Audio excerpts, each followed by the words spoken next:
മാന്യ പ്രേക്ഷകർക്ക് സ്വാഗതം. സ്ട്രെയിറ്റ് ലൈനിൽ ഇന്നത്തെ അതിഥി സുഗതകുമാരി ടീച്ചറാണ്. ടീച്ചർക്കൊരു മുഖവരിയുടെ കാര്യമില്ല. അഭയ എന്ന മഹാപ്രസ്ഥാനം 30 വർഷം തികയുമ്പോൾ അതിൻ്റെ തുടക്കക്കാരിയും ഇപ്പോഴത്തെ സാരഥിയുമായ സുഗതകുമാരി ടീച്ചർക്ക് ഒരുപാട് കാര്യങ്ങൾ പറയാനുണ്ടാവും. ആയിരക്കണക്കിന് അഗതികളായ സ്ത്രീകൾക്കും കുട്ടികൾക്കും മനോരോഗികൾക്കും മദ്യത്തിനും മയക്കുമരുന്നിനും അടിമപ്പെട്ടവർക്കൊക്കെ മോചനത്തിൻ്റെ പാത തെളിയിച്ച അഭയ ഒരുപക്ഷെ കേരളത്തിലും ഇന്ത്യയിലും ഒരു മഹാ അത്ഭുതമായി നിലനിൽക്കുകയാണ് ഒരുപാട് പ്രസ്ഥാനങ്ങളിലൂടെ. സ്വാഭാവികമായും അതിൻ്റെ ഒരുപാട് കഥകൾ ടീച്ചർക്ക് പറയാനുണ്ടാവും.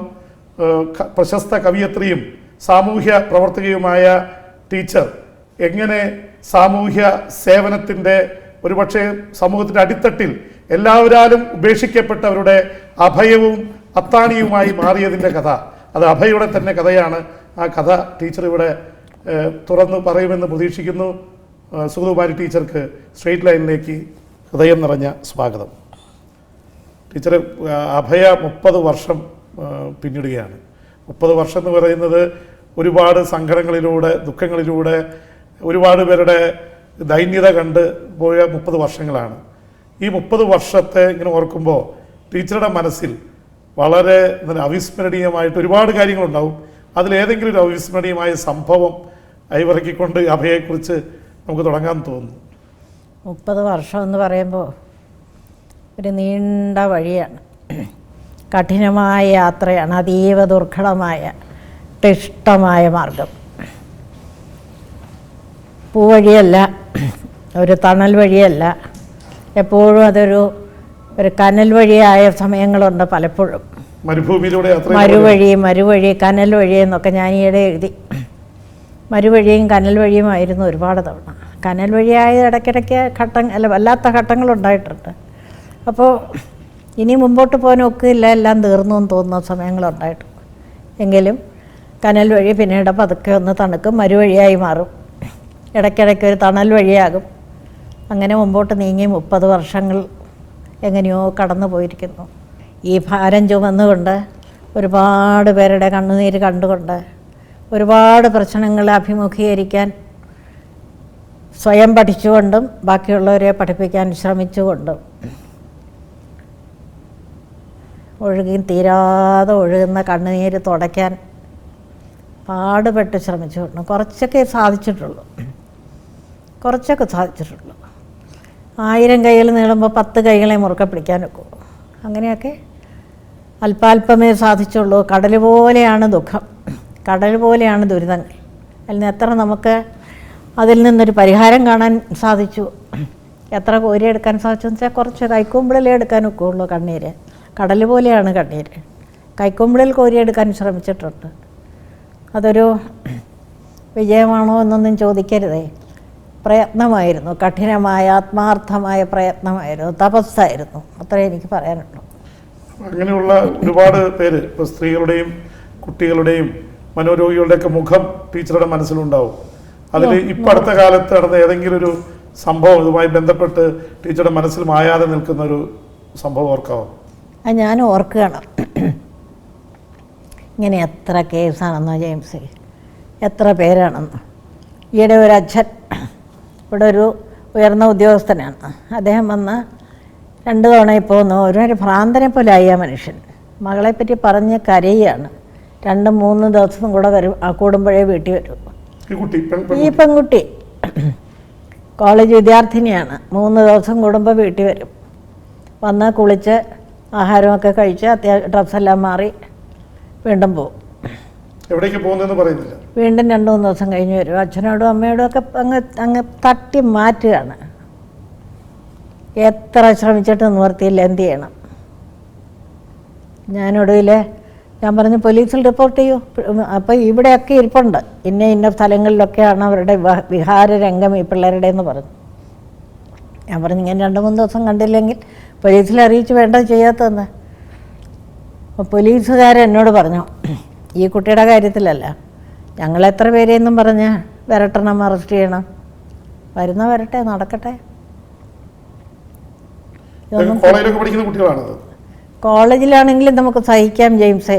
സ്കൂൾ കുട്ടികൾ സ്കൂൾ യൂണിഫോമിൽ പുറത്തെ ഈ പുസ്തകത്തിൻ്റെ ഈ വലിയ എന്താണ് ഒരു ബാഗേജ് വല്ലൊന്നും ഉണ്ടല്ലോ, അതും തൂക്കിക്കൊണ്ട് സ്കൂൾ ബാഗുമായി നോക്കിക്കോളൂ. മ്യൂസിയത്തും ഒബ്സർവേറ്ററിയിലും കനകക്കുന്നിലും ശംഖുമുഖത്തും എവിടെയെല്ലാമാണ് അവരുടെ പോയിരിക്കുന്നത് നോക്കിക്കൊള്ളുക. സ്കൂളിൽ വരുന്നു എന്നാണ് ഭാവം. അച്ഛനമ്മമാർ അങ്ങനെ വിശ്വസിച്ച് അയക്കുകയാണ്. ചോറ് ഉച്ചയ്ക്ക് ഭക്ഷണമൊക്കെ പൊതിഞ്ഞ് കെട്ടി കൊടുത്ത് അയക്കുകയാണ്. വൈകുന്നേരം തിരിച്ചെത്തും. അങ്ങനെ ചതിക്കപ്പെടുന്ന ഒരുപാട് കുട്ടികൾ അഭയയില് വരാറുണ്ട്. ഇത് ചതിയാണോ ജെയിംസേ? അതിന് ചതി എന്നാണോ പറയേണ്ടത്, അതോ അഹങ്കാരമൊന്നോ? എന്താ പറയുക?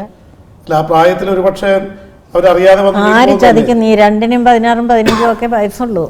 ഇത് ചതിയൊന്നുമല്ല. ഇത് എനിക്കറിയാം. ഇതാണോ സ്വാതന്ത്ര്യം? ഇതാണോ അഭിമാനം? ഇതാണോ മനുഷ്യാവകാശമാണെന്നൊക്കെ പ്രഖ്യാപിക്കുന്നുണ്ട് ഒരുപാട് പേര്. ഇങ്ങനെ സ്കൂളിലും കോളേജിലും പോകാതെ എവിടെയെങ്കിലുമൊക്കെ ഇങ്ങനെ അലഞ്ഞ് നടക്കുക. അത് അങ്ങനെയാണ് വേണ്ടത് എന്ന് കാണിച്ചു കൊടുക്കാൻ ടെലിവിഷനുണ്ട്, സിനിമകളുണ്ട്, പരസ്യങ്ങളുണ്ട്. ഇതെല്ലാം പിന്നെ ഇൻ്റർനെറ്റിൻ്റേതായ സൈബർ ഒരു ലോകം അതിങ്ങനെ തുറന്നിട്ട് കൊടുത്തിട്ടുണ്ട് കുട്ടികൾക്ക്. എല്ലാ വിധത്തിലുമുള്ള പെർവേർഷൻസ്, ജീവിത സത്യങ്ങളെന്നോ ജീവിത യാഥാർത്ഥ്യങ്ങളെന്നോ അതിനെപ്പറ്റി പഠിക്കരുതെന്നോ ഒന്നും അല്ല ഞാൻ പറയുന്നത്. പക്ഷേ എല്ലാ വിധത്തിലുള്ള വൈകൃതങ്ങളും കുഞ്ഞുങ്ങളുടെ കയ്യിൽ കിട്ടുന്നുണ്ട്, മൊബൈൽ കൂടെ കിട്ടുന്നുണ്ട്. അവർക്ക് അവരുടെയൊക്കെ തലയ്ക്ക് ഭ്രാന്ത് പിടിച്ചാൽ അതിശയിക്കാനൊന്നുമില്ല. മാനസിക രോഗികൾ പെരുകിയാൽ അതിലൊന്നും വേദനിക്കാനില്ല. എന്നുവെച്ചാൽ അതൊക്കെ വളരെ സാധാരണ കാര്യങ്ങളായിരിക്കും. എന്ത് ചെയ്യണമെന്ന് ചോദിച്ചാൽ ഇതിപ്പോൾ ഗ്ലോബലൈസേഷൻ്റെ ഒരു ഫലം. അച്ഛനെയും അമ്മയും കുറ്റപ്പെടുത്തിയിട്ട് കാര്യമില്ല.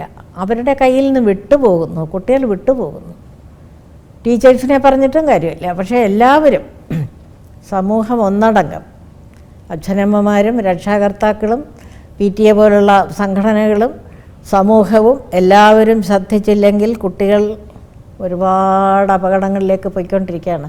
ഞാൻ ഈ പറഞ്ഞ ഇങ്ങനെ കൂട്ടം കൂടി നടക്കുന്നതിനെ പറ്റി മാത്രമല്ല, മയക്കുമരുന്ന്, മദ്യത്തെക്കാളും ഇപ്പോൾ മയക്കുമരുന്നുകൾക്ക് അടിമകളായിട്ട് കുട്ടികളുടെ ഇടയിൽ, സ്കൂൾ കുട്ടികൾ. പോലീസ് എന്ത് ചെയ്യുന്നു? എക്സൈസ് എന്ത് ചെയ്യുന്നു?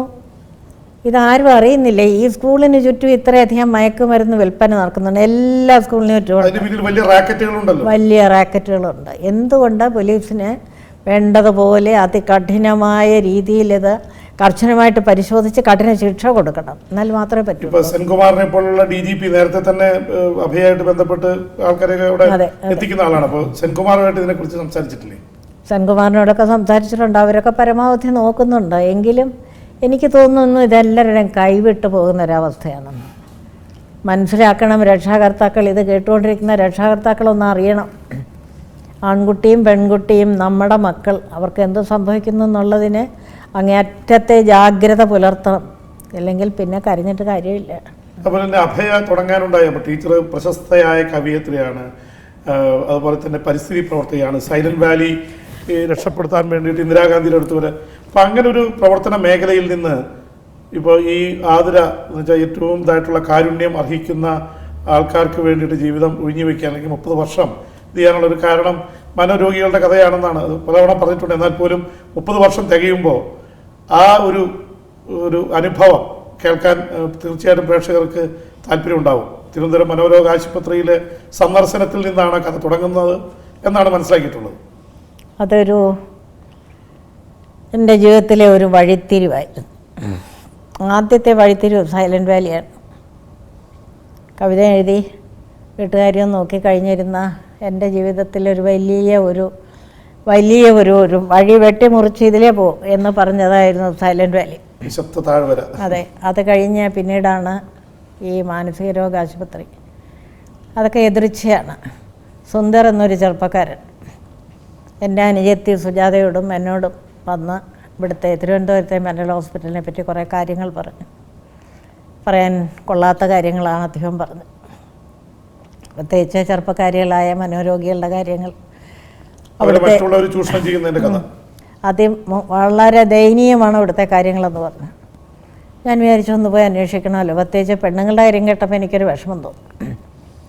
എനിക്ക് മാനസിക രോഗാശുപത്രിയായിട്ട് ഒരു ബന്ധം അതിനു മുമ്പ് ഉണ്ടായിട്ടില്ല. ഒന്ന് പോകണം എന്ന് വിചാരിച്ചു. അവിടെ ഒരാളെയും കൂട്ടി അവിടെ പോയപ്പോൾ ആരെയും അനുവദിക്കില്ല അകത്ത് കയറാൻ.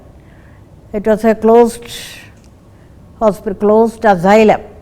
അന്ന് വരെ അസൈലമാണ്, കയറാൻ അനുവാദമില്ല. സ്പെഷ്യൽ സാങ്ഷൻ വാങ്ങിക്കണം.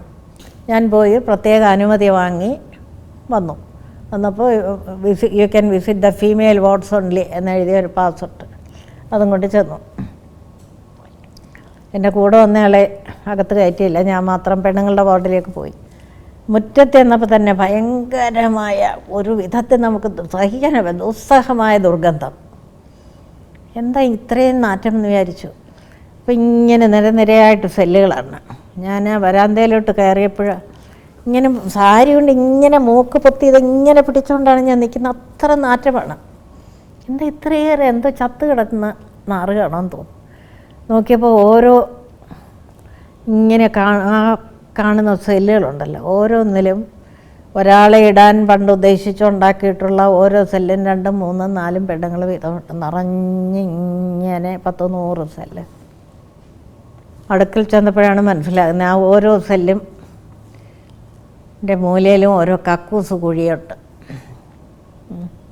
വെള്ളമില്ല, പൈപ്പില്ല, കടലാസ് വരെ അവിടെ ഇട്ടിട്ടുണ്ട്. തറയിലൊക്കെ മലമൂത്രങ്ങൾ കെട്ടിക്കിടക്കുന്നുണ്ട്, ചോറ് വെതറി കിടക്കുന്നുണ്ട്. ഈ നിൽക്കുന്ന സ്ത്രീകളാണെങ്കിൽ ആ നിൽക്കുന്നവരിൽ 100 പേരുണ്ടെങ്കിൽ 100-ൽ 95 പേരും നഗ്നരാണ്, ഒന്നുമില്ല. ചിലരൊരു കീറ ഷർട്ട് കാണും, ചിലരൊരു പാവാട എടുത്തിട്ടുണ്ടായിരിക്കും, എല്ലാവരും പെറ്റിക്കോട്ട് ഇട്ടിട്ടുണ്ടായിരിക്കും. എല്ലാം ജട പിടിച്ച് ദേഹം മുഴുവൻ ചൊറിയായിട്ട് ഇങ്ങനെ മാന്തിയും ചൊറിഞ്ഞും കരഞ്ഞും, കട്ടിലില്ല, പായില്ല, ഒന്നുമില്ല. കുറേ കടലാസ്, പന്നത്തുണികൾ, പായയുടെ തുണ്ടുകളൊക്കെ തറയിൽ നനഞ്ഞ തറ. എനിക്കിത് കണ്ടിട്ട് പൊറുക്കാനാവുന്നില്ല. ഞാൻ ആ വരാന്തയിൽ നിന്ന് അങ്ങ് അറിയാതെ കരയുകയാണ്. അപ്പോൾ ഒരുപാട് വട്ടം പറഞ്ഞിട്ടുള്ളതാണെങ്കിലും വീണ്ടും ജെയിംസ് ചോദിച്ചുകൊണ്ട് പറയുകയാണ്. 3-ാമത്തെ സെല്ലിലോ മറ്റോ കിടന്ന ഒരു വയസ്സായ അമ്മ, ഒരു 10-85 വയസ്സ് കാണുമെന്ന് തന്നെ, തലയൊക്കെ പാല് പോലെ വെളുത്ത ഒരമ്മ. ഞാനിതൊരു മൃതശരീരമാണെന്ന് ആദ്യം വിചാരിച്ചു. നോക്കിയപ്പോൾ അവരിങ്ങനെ തല പൊക്കി. അതൊക്കെ എന്നെ നോക്കിയിട്ട് മക്കളെ വിശക്കുന്നേ എന്ന് പറഞ്ഞു. എനിക്കൊന്നും ഉത്തരം പറയാൻ പോയി. ഞാനവിടെ നിന്ന് കരയാണ്. വിശക്കുന്നു മക്കളെ എന്നവരൊരു വിളി വിളിച്ചു. ആ സെല്ലിൽ അത് കേട്ടപ്പോൾ ആ സെല്ലിൽ നിൽക്കുന്ന സ്ത്രീകളും എന്നെ ഇങ്ങനെ നോക്കിയിട്ട് ഞങ്ങൾക്കും വിശക്കുന്നേ എന്ന് വിളിച്ചു. എനിക്ക് ഉത്തരവില്ലല്ലോ, ഞാൻ നിൽക്കുകയാണ്. അപ്പോൾ ഈ വിളി അങ്ങോട്ട് ഉച്ചത്തിലായപ്പോൾ അടുത്ത സെല്ല് അത് ഏറ്റു വിളിച്ചു. ആ 2 സെല്ലിൻ്റെ വിളി കേട്ടോ അടുത്ത സെല്ല് അങ്ങനെ ഒരു 10-300 സ്ത്രീകൾ ഒന്നിച്ച് ഉറക്കെ നിലവിളിക്കാൻ തുടങ്ങി. ഭക്ഷണം കൊടുക്കുന്നില്ല ഇവിടെ. വിശക്കുന്നേ ദൈവമേ വയ്യായി എന്തൊക്കെയാണ്, പിന്നെ ശാപങ്ങളും കരച്ചിലും വിളി അത്യുച്ചത്തിൽ. ഞാൻ എത്രയോ വട്ടം പറയുകയും എഴുതുകയും ചെയ്ത പോലെ നരകത്തിൽ നിന്ന് വന്ന ഒരു വലിയ കോറസ് ഓഫ് ക്രൈസ്, നരകത്തിൽ നിന്ന് ഉയർന്നു വന്ന ഏതോ ഹൊറർ ഫിലിംസിൽ കാണുന്ന പോലുള്ള ഒരു രംഗം. ഇതുപോലെ ഇത്രയും ദുർഗന്ധവും ഇത്രയും നഗ്ന രൂപങ്ങളും ഇത്രയും നിലവിളിയും എല്ലാം കൂടെ താങ്ങാനായില്ല. ഞാൻ ചെവി പൊത്തിക്കൊണ്ട്, എനിക്ക് ഭ്രാന്ത് പിടിക്കണമെന്ന് തോന്നി, ഞാൻ ചെവി പൊത്തിക്കൊണ്ട് കരഞ്ഞുകൊണ്ട് അവിടെ നിന്ന് ഇറങ്ങി വെളിയിലേക്ക് ഓടുകയാണ്. അപ്പോഴത്തേക്ക് ഡോക്ടേഴ്സ് വരുന്നു. Madam we didn't know you are coming, അത് received come and received you എന്നൊക്കെ പറഞ്ഞു. ഞാൻ ചോദിച്ചു എന്താ ഇങ്ങനെ കിടക്കുന്നത്, എന്താ നിങ്ങളുടെ ആശുപത്രി ഇങ്ങനെ ഇങ്ങനെ ഇതാണോ, ഇതെന്ത് പറ്റുന്നു? അപ്പോൾ അവർ പറഞ്ഞൊക്കെ ശരിയാണ്. അതിനുള്ള ഗ്രാൻഡേ ഉള്ളൂ, സ്റ്റാഫ് വളരെ കുറവാണ്. 500 പേരിടാനുള്ള ആശുപത്രിയിൽ 1500-1600 പേര് കിടപ്പുണ്ട്. ഓവർ ക്രൗഡറാണ്. സ്റ്റാഫൊക്കെ യൂണിയനാണ്, പറഞ്ഞാൽ കേൾക്കില്ല, ക്ലീൻ ചെയ്യില്ല, ഞങ്ങൾക്ക് നിവൃത്തിയൊന്നുമില്ല. ഞാൻ പറഞ്ഞു ശരി, പക്ഷേ ഇത് ലോകം അറിയുന്നില്ല, ഇറ്റ്സ് എ ക്ലോസ് പ്ലേസ്, ഇതൊരു ജയിൽ പോലെ അടച്ചിട്ടിരിക്കുകയാണ്, ലോകം അറിയുന്നില്ല. നിങ്ങളിത് അടഞ്ഞതിൻ്റെ വാതിലിൻ്റെ പുറകിലാണ് നിങ്ങളുടെ കാര്യങ്ങളൊക്കെ ഭംഗിയായിട്ട് നടക്കുന്നു. എന്തുകൊണ്ട് ഇതിനെ അദൃശ്യമാക്കി വെച്ചിരിക്കുന്നത്? ഇത് വലിയ പ്രശ്നമാണെന്ന് എന്തുകൊണ്ട് നിങ്ങളുടെ സംഘടനകൾ വിളിച്ച് പറയുന്നില്ല? എന്തുകൊണ്ടൊരു മാറ്റം വരുത്തണമെന്ന് ഉദ്ദേശിക്കുന്നില്ല? അപ്പോൾ ഒരാൾ വളരെ, ഇപ്പോഴും ഞാൻ ആ വാക്കുകളും ആളുടെ മുഖം ഓർക്കുന്നു, വളരെ ഒരു പുച്ഛഭാവത്തിൽ എന്നോട് പറഞ്ഞു, madam this is a mental hospital, not a central school.